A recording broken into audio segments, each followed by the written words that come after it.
Astăzi avem un candidat challenger, cum li se spune, celor din primul pluton. E candidat la primăria Bistrița, nu a început campania, suntem într-un fel de campanie, dar este și președintele, sau este președintele Partidului Național Liberal și candidează pentru primăria Bistrița. Ioan Turc, alături de noi, de Bistrița Express, Bex TV. Bine ați venit la noi. Sunt obișnuită să spun bună seara, dar e bună ziua. E bună ziua, emisiunea se va difuza și la ASTV și va fi seară. Sărut mâna, bine vă regăsesc. Felicitări pentru efort, pentru inițiativă, să fie de bun augur. Să ne ajute Dumnezeu pe toți. Și să ne lumineze mințile, fiindcă avem alegeri și avem o mulțime de alte probleme la care să ne gândim. Epidemia nu e deloc în regulă și încercăm și așteptăm ca lucrurile și prin vigilența noastră să intre într-un făgaș normal, pentru că altfel alegerile vor fi foarte, foarte complicate și campania. V-ați pregătit pentru o variantă în care, știu eu, va trebui să stați mai mult online? Categoric da. Am avut marți la București o întâlnire cu președintele Partidului Național Liberal, primul ministru Ludovic Orban, și la această întâlnire s-a discutat aplicat despre specificul acestei campanii electorale. Va fi foarte mult online, pentru că măsurile de distanțare socială, prudența oamenilor, eu sper să avem cât mai mulți oameni prudenți, cât mai mulți oameni responsabili, este totuși o realitate. Nu poți să faci abstracție de acest lucru, așa că în afara unor întâlniri cu oameni din prima linie, grosul campaniei electorale, ponderea campaniei electorale va fi pe rețelele de socializare, pe online, pe televiziuni, pe radio. Deci exclus meeting? Exclus din poartă în poartă? Că și aici omul, dacă nu te vede, nu trebuie să te mai simtă, trebuie să stai la distanță, da, te vede, ai un schimb de... E foarte complicat. Gândiți-vă că în aceste campanii noi nu avem banner. Noi nu mai avem banner, avem în pre-campanie.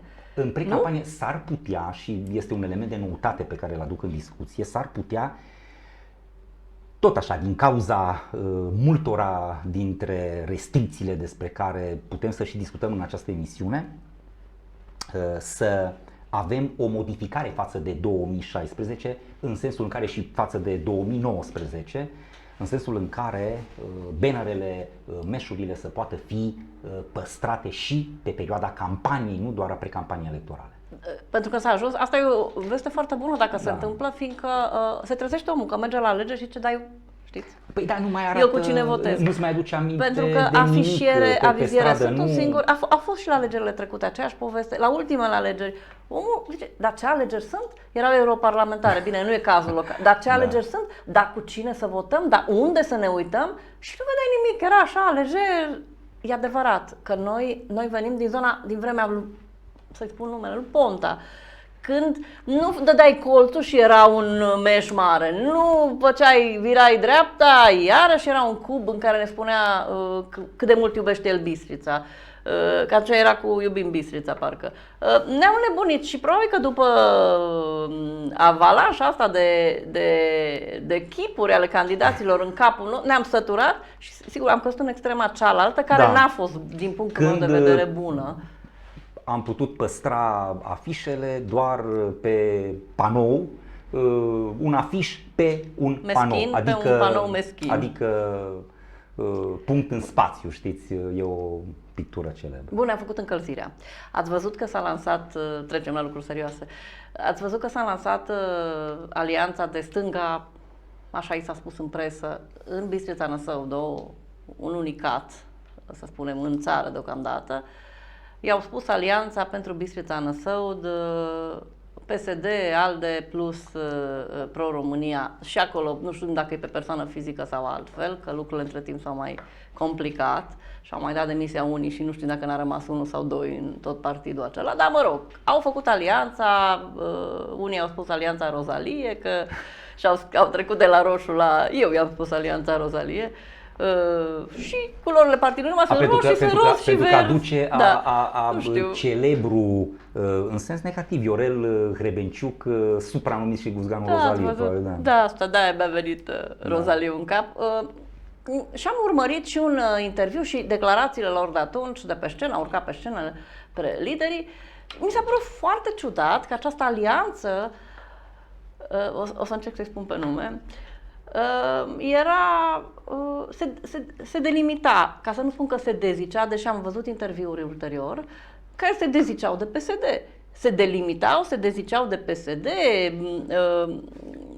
nu mai e roșu, nu mai sunt trandafirii, nu mai e mesajul, sunt oamenii de bine, oamenii constructivi care fac această poziționare în afara PSD-ului. Nu vă întreb cum o vedeți, cum vă raportați la ea? Credeți că va prinde? Ca la PSD ne raportăm, că practic despre PSD că sunt discutăm. roz, nu sunt... E limpede că celor din PSD le este rușine cu PSD. Este foarte clar că după aventura Dragnea, după șocul legat de un prim-ministru absolut exotic în peisaj, Viorica Dăncilă, după nerealizări flagrante, și mă refer acum la județul Bistrița-Năsăud, începând cu municipiul Bistrița, promisiuni neonorate ale PSD, promisiuni după promisiuni, 2008, 2012, 2016, după ce au compromis anumite proiecte mari, cum ar fi, de exemplu, proiectul de salubritate, da? E foarte greu să vii și să ceri voturi pe PSD. Alianțele sunt legitime și până la urmă nimeni nu are nimic cu această formulă de coalizare, dar în momentul în care se observă un truc, o încercare de a păcăli electoratul, atunci da, acest lucru este desemnalizat. Foarte bine, această alianță putea ca să se numească Alianța PSD-ALDE Pro-România, dar ei nu doresc acest lucru. Ei au căutat o altă denumire în spatele căreia să se ascundă în speranța că vor obține mai multe voturi. Eu sunt absolut sigur că oamenii nu pot fi atât de ușor păcăliți. Este un truc foarte ieftin. A mai fost încercat și n-a avut succes. Bun, nu spun că ar fi o strategie sau singura strategie cu care mai pot ieși după dezastrul care, după rezultatele catastrofale de la europarlamentare și prezidențiale, care le-au arătat că încă oamenii nu au încredere. Au mai trecut de atunci, suntem în pandemie, lucrurile s-au mai stabilizat și totuși s-au aruncat cu asta. S-ar putea să prindă. Nu va prinde. 1. Cei care, nucleul dur al PSD va fi nemulțumit de acest truc. Pe de altă parte, oamenii mai puțin informați, oamenii care nu se uită toată ziua la televizor și nu sunt toată ziua pe rețelele de socializare, mulți dintre ei vor ajunge la urne, vor ajunge în cabina de vot, se vor uita pe buletin, vor căuta pe și nu vor găsi. Adică eu cred că e foarte riscantă încercarea celor de la PSD de a păcăli electoratul, de a păcăli opinia publică și s-ar putea să se întoarcă ca un bumerang împotriva lor. Credeți că primarii... Înțeleg rușinea pe care o au și lipsa de confort până la urmă pe care o au în propria haină a PSD, dar nu este suficient să schimbi cămașa. Dar dacă schimbi cămașa, sigur, iei o cămașă, poți să iei o cămașă mai curată, poți să iei o cămașă mai apretată, dar până la urmă nu este atât de importantă cămașa cât cel care îmbracă cămașa. Aici discutăm despre PSD și punct. Celelalte două formațiuni politice, ALDE și Pro-România, sunt totuși formațiuni politice reziduale, de care PSD se folosește tradițional. În ultimii ani am observat că politica lor este dar le cedează locul pe liste. S-ar putea să-i tracteze.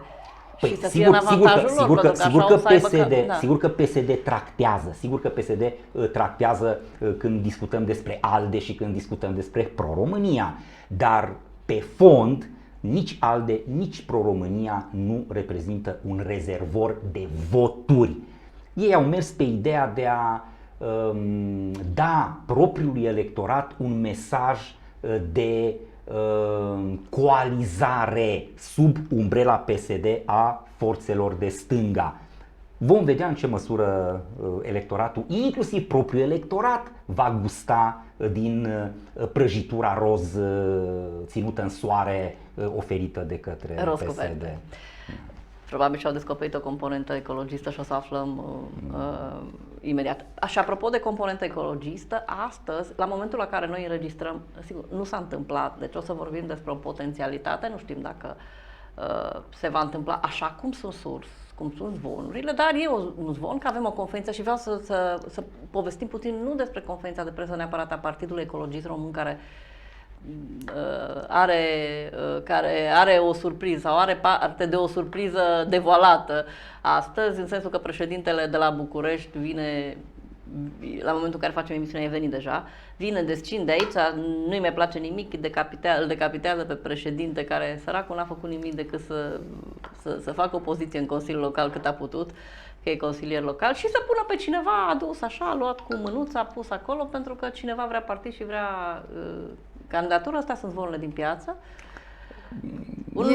Un fost coleg de-a un fost, nu știu cum să-i spun, colegii destul de ciudat. Da, vă referiți la Silviu Rus, care... Nu, eu mă refeream la Ioan Oltean. Am crezut că vă referiți la cel care va prelua... Deci povestea e cu Zorzane. Povestea e cu Zorzane, că Silviu Rus preia, dar de fapt ar fi vârâla înaintare de domnul Ioan Oltean, care își caută partid. Ăsta e zvonul care circulă cu insistență. Am încercat să confirmăm informația. Parțial e confirmat, adică domnul Oltean a fost văzut la niște sintrofii ale acestui partid la București, în prezența acelui președinte, și mai știu cum îl cheamă, de la PER, și oricum e nesemnificativ, de la PER național. Și de aici au mers, de aici această zvonistică, cum că domnul Oltean își căutea un debușeu. Asta e zvonul, dacă nu îi place să dea telefon, să intre cu noi în legătură, dacă nu să dea telefon, să intre pe Facebook, să spună că nu e așa, dar asta e informația. Că ar vrea și el dânsă să conteze, că acum în PNL nu prea mai contează sau contează? Eu nu speculez. Eu speculez, domnule Turc. Eu speculez pentru că au scris colegii mei, au scris mai multe surse, a scris Știri de Bistrița, a scris Ziar de Bistrița, a scris colega noastră, Cristiana Sabău, colega noastră de presă. La următoarea întâlnire, cred că voi mai fi invitat în studioul dumneavoastră. Vom discuta și voi discuta pe această temă. Nu am elemente, nu am date în așa fel încât să vorbesc serios despre un asemenea subiect. Povestea e alta. Povestea e că apar candidați pe zona de dreapta. De fapt, asta era povestea. Pe zona non-PSD, nu neapărat pe zona de dreapta. Pe zona în care ar revendica voturi dintr-un bazin mai mare, să spunem.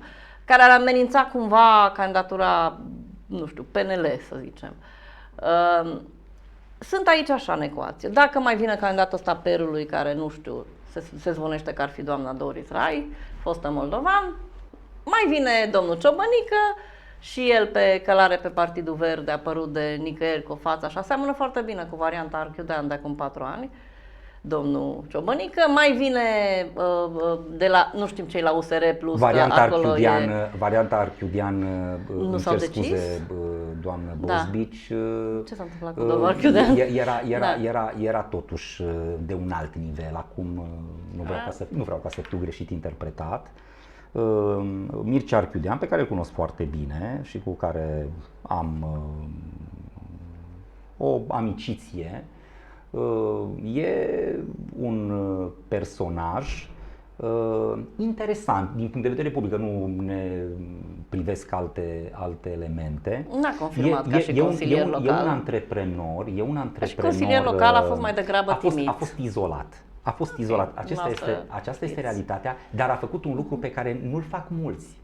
A demisionat din Consiliul Local, constatând că părerile lui nu devin politică a Consiliului Local și a Primăriei Municipiului Bistrița. E un gest pe care, cred pe că care s-a întâmplat atunci când la... președintele acesta care descinde astăzi la Bistrița a făcut un pact cu Dragnea pentru nu știu ce alegeri. Atunci a făcut cu atât mai mult Mircea pasul. Dar eu vă spuneam în alt context. În contextul în care, în momentul acesta, mulți se tem că am putea risca un scenariu ca în 2016, deja nu mai știu anii. Ei și-au depășit mandatele deja, așa că mi-e greu să calculez.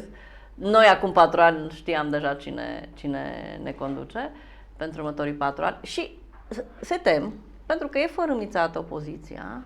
Ați văzut mesajul de stânga, mesajul zonei celelalte, a celuilalt pol de putere, că ei sunt uniți, iar în partea asta văd fărâmițare. Și nu numai că văd fărâmițare, dar tot apar câte unul, nu știu cât mai apar până la alegeri, nu știu ce urmăresc. Păi câte unul, nu sunt jucători, cu câte 2 voturi, nu sunt jucători, dar derutează foarte mult piața. Sau mă rog, derutează mai puțin piața, nu știu ce se întâmplă. Ideea este că doamnă Bozbici, n-am crezut că vom fi aici. Foarte mult de noi, va depinde într-un mod esențial până la urmă și de mine. Cum vom reuși, cum voi reuși să transmit mesajele corecte publicului bistrițean. Pentru că oamenii cred că ar trebui să înțeleagă că bătălia se duce între Partidul Național Liberal și candidatul Partidului Național Liberal și PSD și candidatul PSD. Dacă dorești să votezi cu PSD, nu e nevoie să dai un vot în altă parte, într-o altă zonă. Poți să votezi direct cu PSD. O împărțire a votului nu-l ajută pe un candidat secundar în această competiție, ajută în schimb PSD. PSD înțelege foarte bine acest lucru și eu cu certitudine vă spun și vom mai discuta despre aceste lucruri. O parte dintre candidații care au apărut și care vor mai apărea sunt gândiți în laboratorul PSD. PSD înțelege că singura șansă pe care o are este o fărâmițare cât mai mare a votului non-PSD.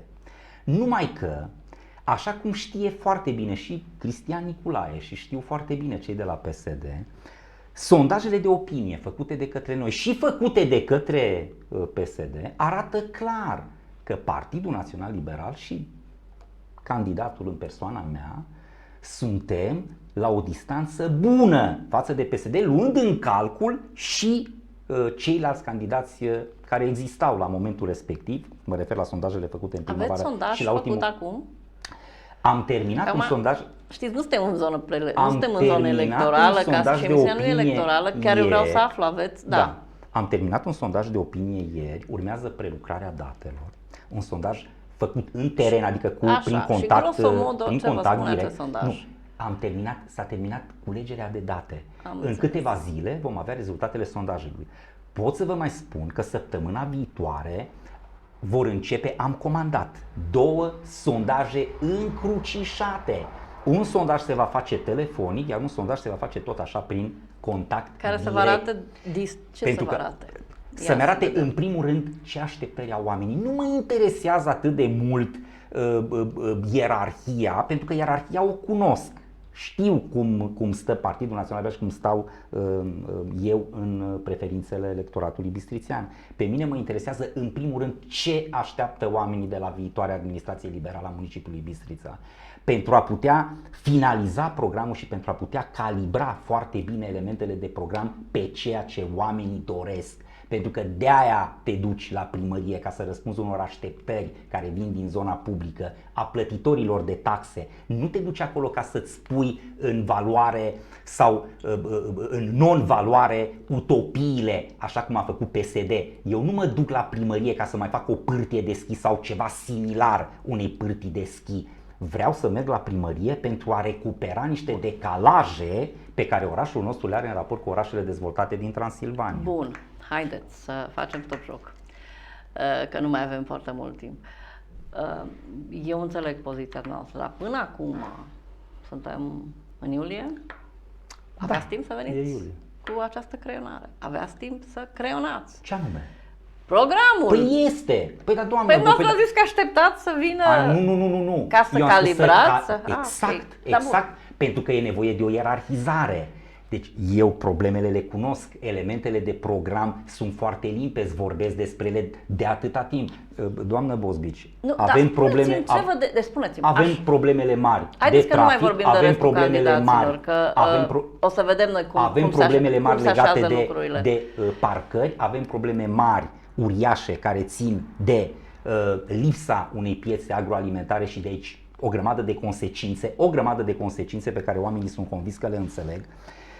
Avem probleme legate de intrarea în posesia unei locuințe confortabile.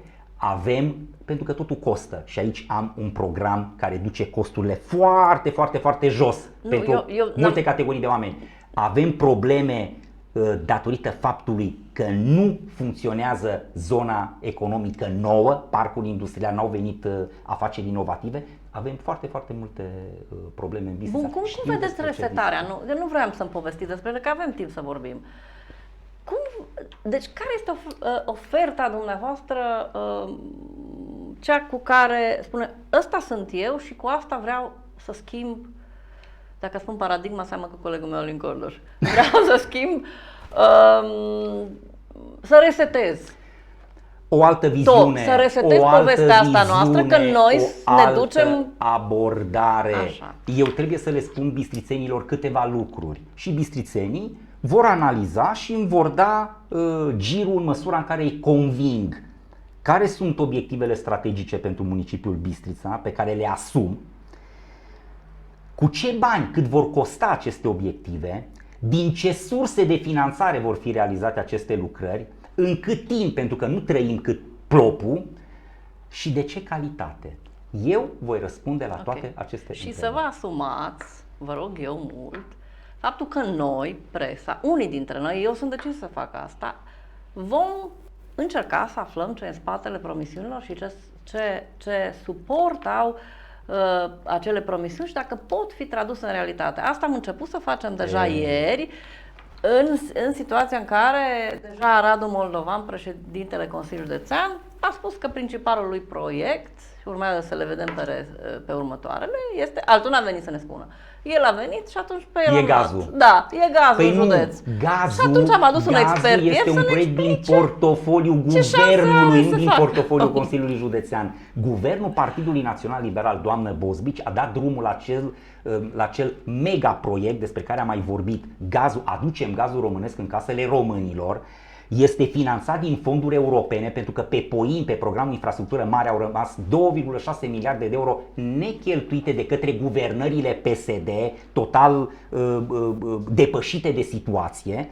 1 miliard de euro vor fi folosiți pentru realizarea de rețele secundare în principal, în așa fel încât oamenii, cât mai mulți români, să aibă gaz în locuință. În România rețeaua de gaz este de 50.000 de kilometri, noi fiind al 4-lea producător de gaz din Uniunea Europeană, iar Ungaria, care nu produce gaz, nu are rezerve de gaz, are o rețea de 100.000 de kilometri și 90% din populația acoperire. Noi suntem doar cu 30% acoperire, dorim să creștem la 60% în 4 ani de zile. Numărul locuințelor a gospodărilor branșate. Aici, e un domeniu pe care îl cunosc bine, pentru că îl discut cu cei mai buni specialiști în România. Că n-ajunge să vrei să ai decizie județeană, că îți trebuie decizie națională ca să urnească lucrurile. Adică ce spunea Mihai Bălan ieri și mai spunea și altele, dar nu mi-a propus să vorbim despre asta.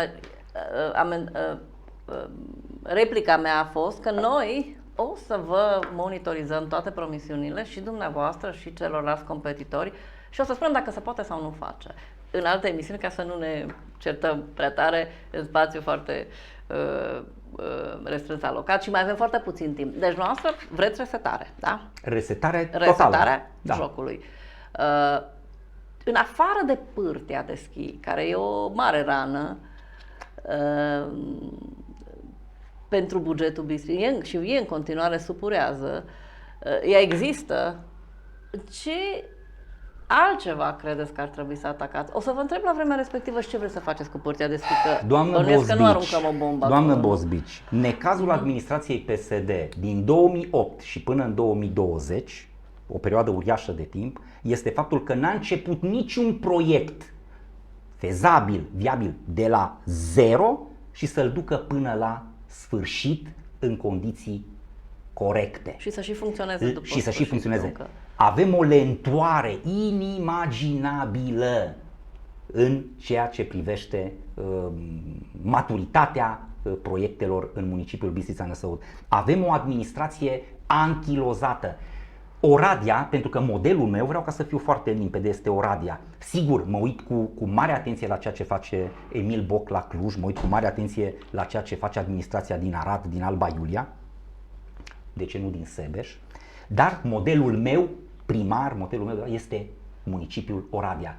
Am fost la Oradea, am discutat 2 zile cu Ilie Bolojan, cu primarul municipiului Oradea, pe aspecte care țin de amănuntele implementării unor proiecte. Fie că discutăm despre fonduri europene, fie că discutăm de buget național, fie că discutăm despre fonduri proprii, inclusiv credite.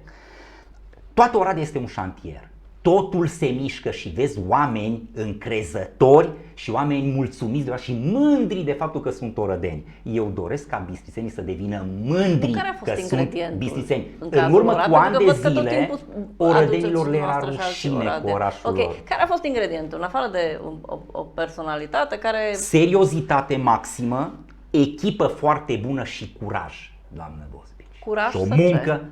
curajul de a ataca proiecte, unele dintre ele cu anumite elemente de necunoscut, dar prin fermitate și înțelegând foarte bine că acele proiecte vor aduce un plus comunității, chiar dacă, de exemplu, nu au existat bani suficienți pentru un anumit proiect. Ilie Bolojan a atacat acel proiect și pe măsură ce proiectul a înaintat a găsit și sursele de finanțare. Vă dau un simplu exemplu.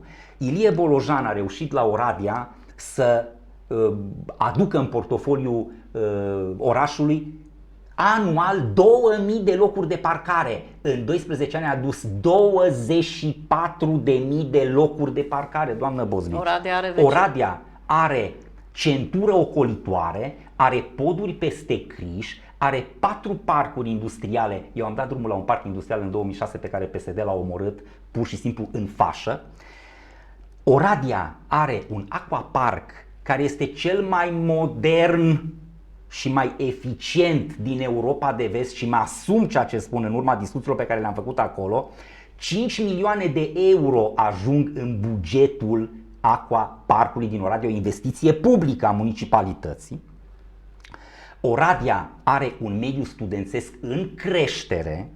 Oradea este un oraș care se modernizează, care se digitalizează, s-a digitalizat și continuă să o facă pe toate componentele. Ori eu nu am de gând să încerc marea cu degetul în Bistrița. Eu vreau să iau toate experiențele bune ale municipalităților performante din Ardeal, care sunt toate liberale, și să le aduc la Bistrița. Dacă toți suntem ultimii, doamnă Bozbici, am mai dat acest exemplu singură dată legat de internet. Din cauza sau datorită faptului mai degrabă că noi am fost ultimii în ceea ce privește tragerea rețelelor de internet din Uniunea Europeană, avem cel mai tare internet, cel mai modern, cel mai puternic internet la nivelul Uniunii Europene. Tot așa și la Bistrița, pentru faptul că suntem ultimii care vom începe o serie de proiecte, vreau ca acele proiecte să fie pe modelul celor mai bune din Ardeal. Da, trebuie să vă ajute și nou exercițiu financiar. Bineînțeles, 100 de miliarde de euro vor veni către România, mulți dintre ei către comunitățile locale și nu vreau să facem iarăși trotuare pe care să ne rupem picioarele, nu vreau ca să avem pasaje pe care trebuie ca să le traversez Vă referiți la banii care vin pentru ajutor pentru România? La asta vă referiți? Sau la ce nu. Dar spuneți, vin 100 de milioane, spuneți de unde vin. Păi mă refer și la cele 33 de miliarde, dintre care știți că 19 sunt nerambursabile și discutăm despre nou exercițiu financiar 2021-2027. Care încă nu e trasat complet. Păi nu e complet, dar e 99,9%, adică știm. Bun. E gata emisiunea, vă dați seama că și noi avem rigorile noastre și emisiunea va putea fi urmărită și la ASTV și acolo chiar trebuie să ne încadrăm în spațiul de publicitate. Mulțumesc că v-am Cu întâlnit. mare plăcere, Uh, aștept Data să mai viitoare discutăm. încercăm să vorbim și punctual. Cu cât ne apropiem de campanie, cu atât ne dăm seama că mai avem foarte puțin timp la dispoziție pentru a expune idei și chiar n-aș vrea să treacă campania asta să nu avem niște idei sedimentate pe care să le putem compara și să știm și cum să alegem și să știm că până la urmă votul acesta nu e pe prietenie, Nu. vrei să Oamenii iasă. votează pentru Așa. ei înșiși. Nu votează pentru ca cineva să aibă un job. Votează pentru comunitate, votează pentru ei înșiși. De aceea am convingerea că votul lor va fi un vot înțelept, un vot util, un vot pentru schimbarea paradigmei. Ok, sunteți foarte optimist. Hai să vedem Sigur. ce se întâmplă în continuare. Dacă eram în alegeri normale, știam și cine e primar, acum nu știm. Și li s-a mai dat încă peste cei 12 ani câteva luni în plus să se mai așeze. Da, Asta din e păcate, soarta da. noastră, să sperăm că avem și alegeri în 27 septembrie și nu se mai întâmplă nimic. Mulțumesc, Cu mare Ioan drag, Turc, vă mai așteptăm. ne revedem. Toate bune, doamnelor și domnilor!